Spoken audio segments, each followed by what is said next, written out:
Hi guys, I am Virtual Teacher back with another new video. Today I want to show you how to draw wolf face with pencil step by step. If you are new in my channel, then don't forget to subscribe and hit the bell icon for new videos notification. So let's start watching this video. I hope everyone enjoy and watch this video till the end. If you want to learn something from this video, you will be draw the line step by step as it is shown in this video. Then it will be awesome.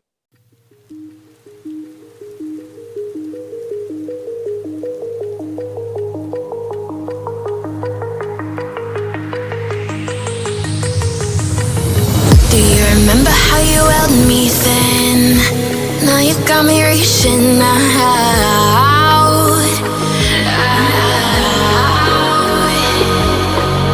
And do you see you got me falling in more times than I can get out.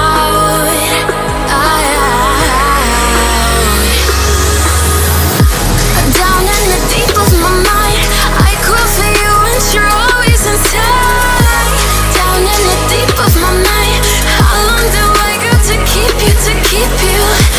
Down in the deep of my mind, I crawl for you and you're always inside. Down in the deep of my mind, trying so hard not to keep you, to keep you.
More times than I can get